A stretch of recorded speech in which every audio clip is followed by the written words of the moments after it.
here. I was pretty shocked to see some faces that I really idol in the crowd. So thank you so much for coming to my session. Genuinely, you are one, Leah. I loved your session. So, but yeah. So today, I'm going to be talking to you really about something different to maybe what you've heard so far this festival, which is what does our audience want from the news? So what I'm going to be talking to you about is a piece of research that we did over the last 8 months with the Medill School of Journalism at Northwestern that really wanted to understand what the future of news consumption looks like. So to give you a brief introduction, that's probably one of the biggest briefs we've ever received. Like, what does news consumption look like in 2030? And what we really wanted to do was focus on what the audience really wants from the news and try to understand what are the constant truths that will exist in 2030 if we can observe them today. So much like Jeff Bezos says that his customers will always want things delivered on time, quickly, and at a good price, what are the equivalents in journalism? And that's what we wanted to explore. By the way, I want this to be super interactive. I'm going to fly through it, so there's lots of chance for questions at the end, hopefully. So as I've kind of said, what we wanted to do, what our objective was to understand what the future of news consumption looks like. And we wanted to do that by understanding the information needs and preferences of the next generation. And I'll explain why we do that in that way in a second. And the reason we ultimately have done this work is to help news producers be better placed for those like preferences in the future. So quite often I think we find ourselves as an industry running after sort of the next trend, the next thing, but what are actually the preferences and how can we meet them now, which will exist in 2030? So what was our field research approach? I won't go into this loads, but it involved 3-hour like sit-down meetings in young people's homes to try to really understand what it was all about and what their relationship with information looks like. So we conducted 45 interviews with people between the ages of 18 and 25 in Nigeria, India, and the US, and I can explain why we chose those afterwards if you're interested. As I say, to really understand their motivations and relationship with information. It's worth saying that obviously there's an amazing amount of research that's already gone ahead, and so we wanted to complement that with a literature review, which we did, and we couldn't have done our work without all that's gone before. We also compiled an advisory board. You know, FT Strategies is a media consultancy. We do have a lot of experience, but you know, we don't necessarily have experience in every single segment, in every single geography. So we wanted to convene this group together to really inform our research. So they were involved from the start. They helped the design. We held advisory board meetings to check our findings, and they really were an integral part of the project.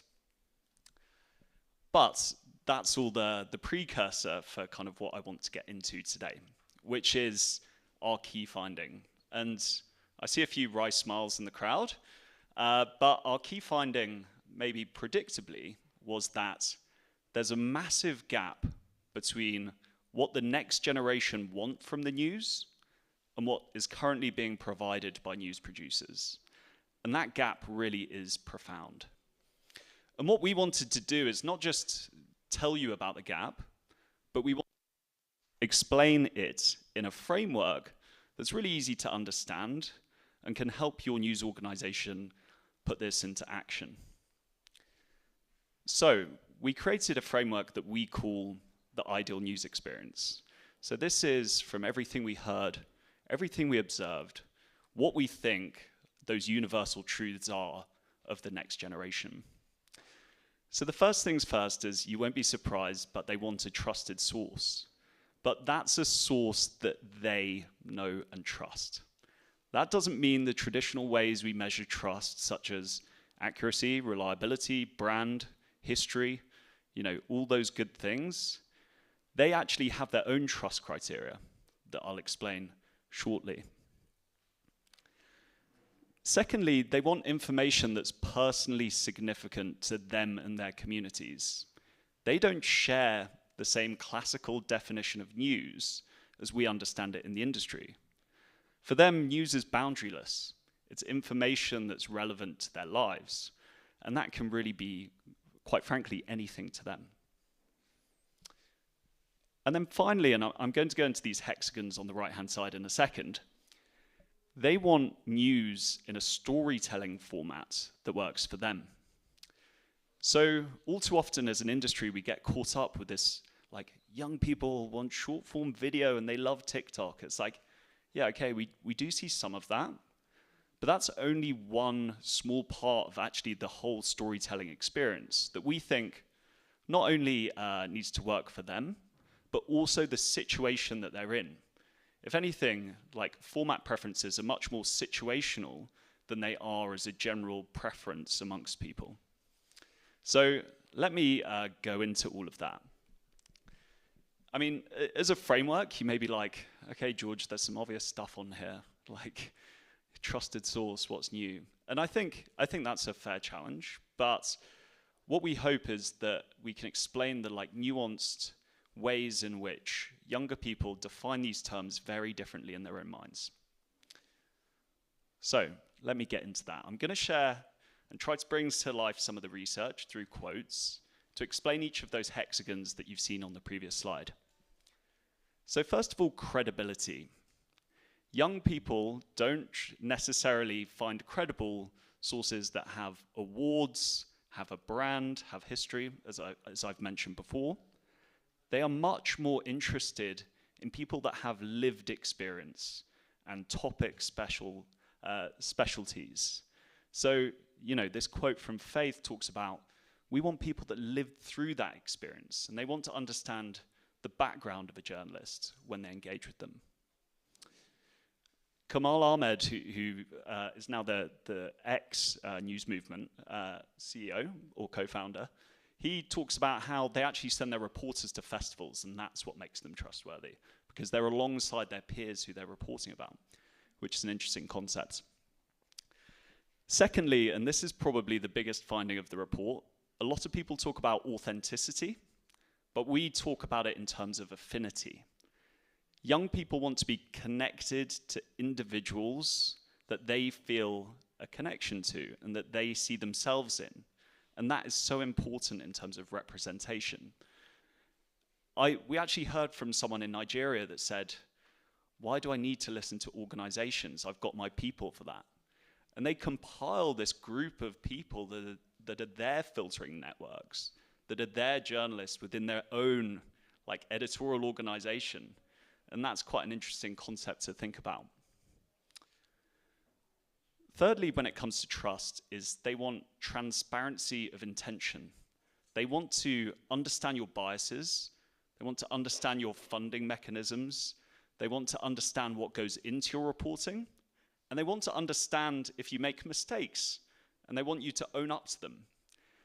Jack Kelly, who's here and that was on the advisory board, actually runs a video every single quarter talking about all the mistakes they've made and all the things that they're going to do to get better as an organization. And that is frequently the most liked and engaged with post that they do. So that's trusted source as we understand it. Secondly, we've got the hexagons in personal significance. So first of all, there's topic. People want a topic that they care about. As I mentioned before, that doesn't necessarily fall within the classical definition of news. So we heard people talk about women's reproductive rights, gaming, you know, what's going on in their communities, events-wise. All of those are considered really relevant topics for them. And ultimately, I love this quote from Mohit, is that the news for the next generation is about curiosity rather than the news agenda. And, like, when you think of it in those terms, it does expand your frame of reference quite significantly. Secondly, when it comes to personal significance, young people want actionable information. I'm a big advocate of solutions journalism. I think, to be honest, what we heard from all the young people that we spoke to was that they want more understanding of what they can do with information. And that can either be extremely practical, like where can I go and donate like clothing for people in war-torn countries, or it could be something more profound in terms of actionability. So I love this, and I think like almost we should get this in every single newsroom from Gavin. It's like this checklist, like what does this piece of news mean for me? Like what does this mean for the person this article affects? What should we do about it? What's the call to action? And I think that's a great checklist for journalists. And this is just a guy that isn't involved in the news industry, and he's saying this. So I found that really interesting. Finally, when it came, the third segment of our framework, and then we'll have time for questions, is desired storytelling. So the young people that we spoke to really wanted information to be convenient. And I don't want to confuse this with laziness or a lack of engagement. Like the young people that we spoke to would quite happily watch a 3.5-hour YouTube video about, someone squeezing spots or whatever it is. Like there's no doubt that they're interested in all these random topics, but it's just like they want news to be information dense. I think that's the really critical thing. It's like they want to feel like they're getting a return on their investment. So the classic TV segment that had to fill a slot, the word count that had to fill a section of the page, all of that is totally irrelevant for them. They just really want it in the shortest and most dense form possible, if they can. Also, when it comes to desired storytelling as language, and I think this is probably the second most important thing to flag after affinity, which is young people want news in words that they understand and in a tone that is welcoming. So to share a quick anecdote, we spoke to this amazing woman called Hope, who was actually a Northwestern graduate. She just graduated with like a first-class degree, was such a smart woman. And she said to us, she was like, I've got a New York Times subscription. And to be honest, I only really open it, or I only really subscribe because my friends send me articles and I don't want to feel left out. We were like, oh, like why don't you use it then? She said, I'm so scared to open the app because I feel like I don't understand what's going on and I can't process the information. Like, I actually don't understand much of the sentence structure, much of the vocabulary that's being used. And that's really, really putting people off news and information. And the second thing here is the tone. So I love the work that the Reuters Institute do on this, and they talk about a tone that's like very broadcast versus participatory. And I really think young people want to feel involved in the news. They want to feel like their opinion matters and that we're calling upon them to help come up with the solutions within like the topics that we're talking about. They don't want to be told how to think. They want to be involved. And I think just to end on this point is Kamal Ahmed talks about how can we make the news simple without being simplistic? And I think that's a really good way of thinking about news and how it should be formatted. Talking about formats, format, and we kind of purposefully put this at the end of the framework because it's often number one in everyone's talk about the next generation. And with format, there's no doubt that young people do have a preference for formats that they're more familiar with, i.e. socially native formats. But actually what's really important is that it works for their situation. So if they want to chill at home, they'll go on YouTube. If they're on the bus, they maybe don't want to look at their screens, so they listen to a podcast. It isn't a single format. It's multiple formats that work for different things in different situations. And those in the room that maybe think, okay, but they'll grow up and they'll go back to, the previous formats and they'll become fashionable again. There really is very little to no evidence that that's going to happen. So that is the framework that we've put together. I'd love to hear everyone's reaction and thoughts. Yeah, go ahead. Have we got a mic? Do you want to? So what struck me, it was that the industry leaders almost exclusively mentioned the word news, whereas the quotes from the youngsters, they mentioned content or information. Is that intentional? What does that say? Yeah, this kind of comes into an existential question that I think is about news and information, right? Which is, I don't think young people really differentiate between news and information providers, so to speak.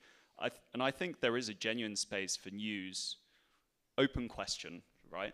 To be the trusted information provider to the next generation, as opposed to just thinking of themselves as like the news. And you could make that like tighter in terms of things that like happened recently, but to be honest, yeah, they don't differentiate whatsoever.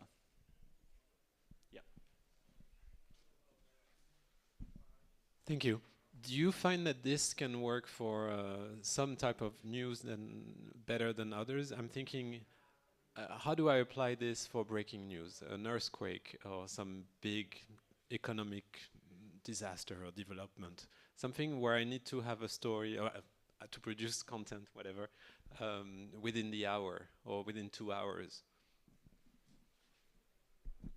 Yeah, so I think it's a great question. So I think the standard process for journalists is like, right, I'll write something. Something's happened. Let's write it. You know, what is stopping us if we totally rethink journalism from the beginning? Like, what's stopping us creating a voice note and like sharing that? Because ultimately, that personal connection of your voice is going to be really powerful and build affinity with your audiences. For example, you know, I'm sure there's like other ways that you can think about your different products and how they can meet each one of these things. I think the way we think about this framework is not try to do all of these things at once in every instance. Is to think about, if we're launching a new product aimed at engaging younger people, how can we do more of these things? You can't do all of them, if that makes sense. Any other? Oh, Jez. Hi, George. Hi. Really interesting. Did I miss it, or did you define the age group that you were talking to? Yeah, it's 18 to 24-year-olds. 18 to 24. So just a follow-up, really, as an observation. I was doing some work in Cape Town last year, and we spoke to people from 20 to 30 age group, and they were really quite angry, saying that they consumed more content, not news, you're right, than any other generation. They're on their phones 7 to 8 hours a day, and yet they've still got jobs, and they're saying, you know, we actually consume more than anyone else, and you don't respect that. So they actually, you know, they are quite indignant about the fact that, you know, they are written off as a frivolous type of generation, but they say that they're not. Yeah, and I think there's a misconception in the news industry that like younger people aren't interested in news or keeping up to speed with current affairs. Like, we saw absolutely zero evidence of an apathy towards being informed, understanding what's going on in the world. However, they did feel a big apathy towards news that made them feel powerless, hopeless, that they couldn't understand. And to be honest, that leads you towards the conclusion that it's not the audience that's broken, like it's the product that's broken, right? Yeah, please. Sorry. Very interesting, especially when it's about the young audience. But when I look at these 8 elements, I don't see anything that this wouldn't be also true for a 40-year-old or maybe 50-year-old, because the part about language, for example, I don't understand the New York Times. The Austrian broadcasters had years ago a program that was called Minisip. This was basically a mini news update intended for children. The major part of the audience were adults, because it was news just presented in a way that people understand. So why is it actually that, or do you think this is only valid for 18 to 25, or is it the same actually true for 40, 50-year-old? That's the response we've got. It's like, originally we thought we're just exploring that group, And then we speak to people that are outside that group, and they say that is exactly how I think. And the younger people, like if you look at the ways they behave and their preferences, often act as perfect predictors and bellwethers of future behavior. So smartphone usage, platform usage, all those types of things. So I wouldn't be surprised if this becomes even more evident amongst those like slightly older generations in future as well. Over there. Oh yeah, sorry. Maybe you just answered what I wanted to ask, because I've seen quite a few of those studies about the needs of the young, and I always question myself, how much time do we have to adapt? How long is this going to be valid? Yeah, so this is exactly why we did this work in the way that we did, which is like, the way we've done this work is not to say, this is how you do TikTok, or this is how you do short form. This is about like, what are the preferences that they have that will persist over time? And I genuinely believe that these are like preferences and behaviors, the large majority of which I can stand up in front of you in 3 years and still be quite confident about. Whereas I can't be confident about what platform to post on, what format to use. So hopefully these are relatively timeless, but let's get me back in a few years and laugh at me. Yeah. I was wondering how often were content creators and influencers mentioned as news sources in this study, because I see this on TikTok all the time, that those people are doing news, they're doing the journalism, and I'm wondering how traditional brands are still perceived by young people today. Yeah. Endlessly, they were mentioned. They were mentioned far more than news producers when we asked them about their information habits. The only time they went back to those more mainstream brands was in the event of crises where they felt like they had to go and validate things externally, but it was only the second thing that they did. So they would literally like get it from an influencer and then be like, oh, I should probably check this, and check it with a verifiable media source. And like it does lead me to this existential question, which is like, and feel free to grab me afterwards and have a go at me for this opinion, is like, is it better that they're getting some information from these people, albeit it's not always 100% like journalistically perfect, versus the opposite of having access to, like not having access to that information? Like, I don't know the answer to that, but it's a question that goes around in my mind all the time. Just down here. Thank you. What can you tell us about your motivation for the countries of research? So the reason why we chose Nigeria, India, and the US, so Nigeria is obviously a massively growing population. What's really interesting about them is they've skipped a phase of news consumption that we typically understand, which is like, it used to go paper, desktop, mobile, social, whatever comes next. And they've actually just completely skipped the desktop generation in terms of consumption. And so we're quite excited about the idea that they'll be defining more of the consumption habits in the future. India is a massive and young population, often understudied, very, very diverse internally. So we chose that. And then the US was an obvious choice given its scale and influence, technologically speaking. And also, I did slightly want to go to India, so.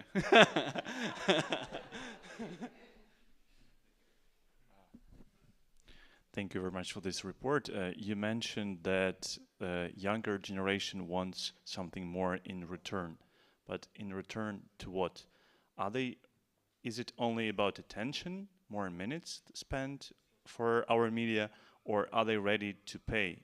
And did you ask, like, how many, do you have any percentage, and how it may be changed in comparison to the older generation? Yeah, great question. I'll come down the front. So, yes, the willingness to pay question. I was asked this really, really hard question, actually, on the first time we launched this report a month ago. So I practiced. I didn't answer it very well the first time. I might not the second time. But there's actually a lot of evidence and misconceptions around young people's willingness to pay for news. So yes, for traditional news organizations, they don't pay for it in the same way that older generations do. However, if you look at alternative information sources like podcasts, like paying to access influencer content, and those alternative forms of media and information, they pay much more than the older generation. So again, it brings me back to that whole idea of like, perhaps it's the product that's broken rather than the audience, i.e. they want to stay updated, they're happy to pay for that. No, they're not happy to pay for like the existing products that are in front of them. And that pains me. Like, I work for the Financial Times.